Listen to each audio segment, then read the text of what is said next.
इस क्लास में बात करते हैं पिछले क्लास से रिलेटेड टॉपिक के ऊपर कुछ क्वेश्चन के बारे में। तो हमारा पहला क्वेश्चन है, reduce the equation of the plane x plus 2y minus 2z minus 9 equal to 0 to the normal form। ठीक है, ये कोई इक्वेशन दिया है कार्टेशियन फॉर्म के अंदर, इसको हमको नॉर्मल फॉर्म के अंदर चेंज करना है। ठीक है, तो देखो पिछले क्लास में हमने क्या देखा था कि कोई भी अगर प्लेन किसी एक पॉइंट से पास हो रही है और किसी लाइन के परपेंडिकुलर है तो उसको कार्टेशियन फॉर्म में हम कैसे लिखते थे, ax plus B Y plus C Z plus D equal to 0।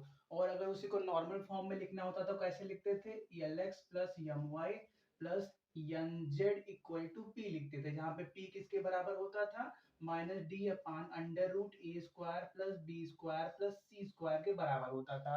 और यल किसके बराबर होता था, यल आपका A upon under root A square plus B square plus C square के बराबर। यम किसके बराबर, बी यम आपका B upon under root A square plus B square plus C square, N आपका C upon under root A square plus B square plus C square के बराबर होता था। ये सब बात हमने पिछले क्लास में देखा हुआ है। ठीक है, तो ये कुछ किस फॉर्म का लिखा हुआ है, A X plus B Y plus C Z plus D equal to 0 के फॉर्म का लिखा हुआ है। ठीक है, तो पहले क्या करते हैं, यल का वैल्यू निकालते हैं। यल के वैल्यू के लिए क्या चाहिए हमको, ए चाहिए। ए का वैल्यू कितना है, 1 है, तो यल का वैल्यू कितना आ गया, 1 अपान अंडर रूट 1 का स्क्वायर मतलब क्या 1, 2 का स्क्वायर मतलब क्या 4, और माइनस 2 का स्क्वायर मतलब क्या 4। ये भी कितना हो गया 4 4 8 9, मतलब क्या नीचे कितना आ गया 3 आ गया। ठीक है, नीचे 3 आ गया मतलब यल का वैल्यू 1/3 आया। अब यम का वैल्यू निकालोगे, यम के लिए क्या चाहिए, बी अपान अंडर रूट, तो बी का वैल्यू कितना है 2 है, और under root A square plus B square plus C square उसका वैल्यू कितना है, अभी हमने सॉल्व किया 9 आया था, 9 का अंडर रूट 9 मतलब बाहर निकला तो 3 आया, तो 2/3 हो गया। और एन का वैल्यू कितना, मतलब सी अपान अंडर रूट, तो सी का वैल्यू कितना है -2 अपान अंडर रूट 9 का वैल्यू 3। ठीक है, तो बस क्या करो आप इस इक्वेशन में पुट कर दो। ठीक है, डी का वैल्यू भी निकालना है तो उसको भी निकाल ले, सॉरी पी का वैल्यू भी निकालना है तो उसको भी निकाल लेते हैं। ठीक है, तो उसके लिए क्या करो, माइनस डी, ये क्या है डी का वैल्यू होता है तो माइनस डी लेना है, तो माइनस माइनस प्लस, माइनस एक पहले से ही है और -9 तो है ही, मतलब ये क्या हो जाएगा, सिंपली ऊपर 9 हो जाएगा और नीचे क्या, A square plus B square plus C square, मतलब यहाँ पे 9 आने वाला है, मतलब नीचे तो 3 ही हो गया, तो 9/3 मतलब क्या, सिंपली पी का वैल्यू आ गया 3 आ गया। ठीक है, अब क्या करो, बस पुट कर दो इस इक्वेशन के अंदर। ठीक है, तो हमारे पास क्या मिल जाएगा, यल एक्स, यल का वैल्यू 1/3। ठीक है, तो हमको कितना मिल जाएगा 1/3, तो हाँ चलो लिख दो 1/3 यक्स प्लस यम वाई, यम का वैल्यू 2/3 तो 2/3 वाई, और क्या यन जेड, यन का value -2/3 Z equal to P, P का वैल्यू किसके बराबर है 3 के बराबर, तो ये किसके बराबर हो जाएगा, इक्वल टू 3 के बराबर हो जाएगा। ठीक है, तो ये हो गया आपका इक्वेशन नॉर्मल फॉर्म के अंदर। ठीक है, जो आपका कार्टेशियन फॉर्म के अंदर इक्वेशन दिया हुआ था, यक्स plus 2y minus 2z minus 9 equal to 0, उसको आप नॉर्मल फॉर्म के अंदर चेंज करोगे तो कितना हो जाएगा 1/3x plus 2/3y minus 2/3z equal to 2 के बराबर। ठीक है, नोट करो।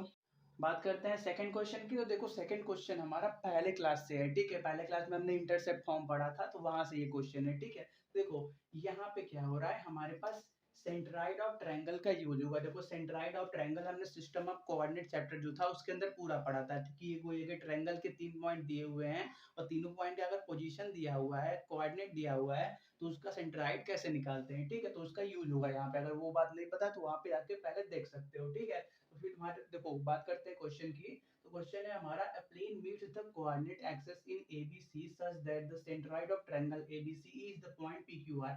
कोई भी एक प्लेन है जो क्या कर रहा है, कोऑर्डिनेट एक्सिस को ABC पॉइंट पे टच कर रहा है, काट रहा है, such that centroid of triangle ABC is PQR। जो आपका ट्रायंगल ABC का सेंट्रॉइड है उसको PQR से डिनोट किया गया है। तो हमको क्या करना है, यही चीज क्या करना है, प्रूफ करना है। ठीक है, so that x/p plus y/q plus z/r equal to 3। ठीक है, तो पहले बात करते हैं कोऑर्डिनेट के बारे में। तो देखो यहाँ पे x y z एक्सिस बना देते हैं, ये x एक्सिस, ये y एक्सिस, ये z एक्सिस। ठीक है, और कोई एक प्लेन है जो क्या कर रहा है, इनको कट कर रहा है ABC पॉइंट पे। ठीक है, तो x एक्सिस पे सपोज कर लो A पॉइंट पे कट किया, y एक्सिस पे B पॉइंट पे, z एक्सिस पे C पॉइंट पे, और हमने सभी को मिला दिया। ठीक है, ये A पॉइंट, ये B पॉइंट, ये C पॉइंट, इतना हो गया। तो देखो पहले बात करते हैं ये ABC के कोऑर्डिनेट के बारे में, मतलब लोकेशन के बारे में। ठीक है, तो A पॉइंट कहाँ पर है, एक्स एक्सिस के ऊपर है, मतलब यहाँ पे y और z क्या होने वाले हैं, 0 होने वाले। तो ये जो ओ ए डिस्टेंस है इसको स्मॉल ए से डिनोट कर दोगे अगर,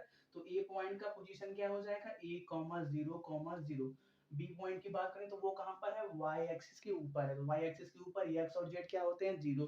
तो बी पॉइंट, अगर ये ओ से कैपिटल बी का डिस्टेंस हम स्मॉल बी डिनोट कर दे तो इसका लोकेशन क्या हो जाएगा, 0,b,0। वैसे ही सी पॉइंट का लोकेशन क्या हो जाएगा, अगर हम ओ सी को ओ कैपिटल सी डिस्टेंस को स्मॉल सी से डिनोट कर दे तो ये कितना हो जाएगा, 0,0,c हो जाएगा। ठीक है, तो देखो हमने उस चैप्टर सिस्टम ऑफ कोऑर्डिनेट में देखा था कि अगर कोई भी 3 पॉइंट दिए हुए हैं तो उसका सेंट्रॉइड कैसे निकलता है। ठीक है, सेंट्रॉइड को सपोज कर लो हमने जी से डिनोट किया था उस चैप्टर में, तो वो किसके बराबर था, जैसे सपोज कर लो कोई भी 3 पॉइंट है, चलो पूरा देख लो सेंट्राइड ऑफ ट्रायंगल होता क्या है। ठीक है, तो देखो पहले बात करते हैं सेंट्राइड ऑफ ट्रायंगल के बारे में। सपोज कर लो कोई भी आपका ट्रायंगल है A B C, point A B C. A का कोऑर्डिनेट x1 y1 z1 है, बी का कोऑर्डिनेट x2 y2 z2 है। ठीक है, और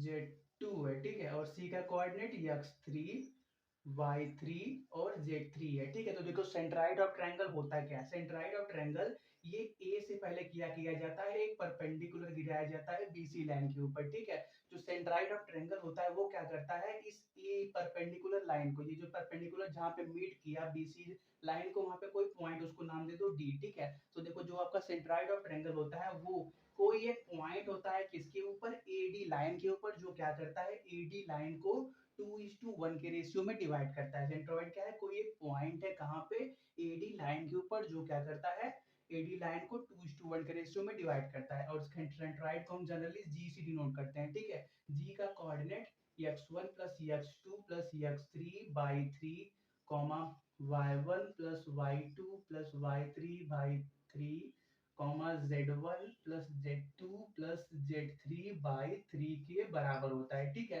इसका पास हमने वहां पे पूरा किया हुआ था। ठीक है, तो हम क्या करते हैं, इसी ट्रायंगल, ये जो ट्रायंगल हमारे पास है इसके सेंट्रॉइड की बात करते हैं। ठीक है, तो उसका एबीसी पॉइंट दिया हुआ है, तो उसका सेंट्रॉइड सपोज कर लो जी से डिनोट किया गया है, तो वो किसके बराबर होगा, ये देखो ए का coordinate x1 y1 z1, B का कोऑर्डिनेट को x2 y2 z2, सी के कोऑर्डिनेट को x3 y3 z3, ऐसा सपोज करो। ठीक है, तो पहले क्या आता है x1 मतलब ए, x2 x3 मतलब सभी तो जीरो ही होने वाले हैं। ठीक है, इतना हो गया ए, और क्या आएगा फिर ए x1 plus x2 plus x3 by 3, तो a बाई 3 आ गया।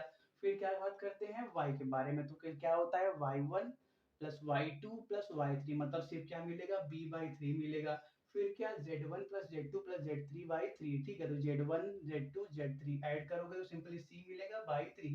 तो ये मिल गया हमको किसका, सेंट्राइड ऑफ दिस ट्रायंगल के बारे में। ठीक है, लेकिन देखो हमारे पास क्वेश्चन में दिया हुआ है कि सेंट्राइड ऑफ ट्रायंगल को जनरली पी क्यू आर से डिनोट करो। मतलब क्या, जो आपका a बाई 3 है, एक सेकेंड, जो आपका a बाई 3 है वो किसके बराबर है, p के बराबर। ठीक है, और आपका जो q है वो जो आपका b बाई 3 है वो किसके बराबर है, q के बराबर। और जो आपका c बाई 3 है वो किसके बराबर है, r के बराबर। ठीक है, तो यहाँ से क्या कर लो आप abc का वैल्यू पहले निकाल लो। ठीक है, तो यहाँ पे रख लेते हैं। ठीक है, a का वैल्यू किसके बराबर आएगा, 3p के बराबर, b का वैल्यू किसके बराबर आएगा, 3q के बराबर, और c का वैल्यू किसके बराबर आएगा, 3r के बराबर। ठीक है, इन सबको वैल्यू को यहाँ पे लिख लो। ठीक है, इसको नोट कर लो, इसको रब करते हैं। ठीक है, तो देखो हमने इंटरसेप्ट फॉर्म के अंदर किसी भी प्लेन का इक्वेशन देखा था, वो किसके बराबर होता है, x by A plus y by B plus z by C equal to 1 के बराबर होता है। ठीक है, तो क्या करो, एबीसी का वैल्यू यहाँ पे पुट कर दो क्योंकि ये जनरल इक्वेशन है।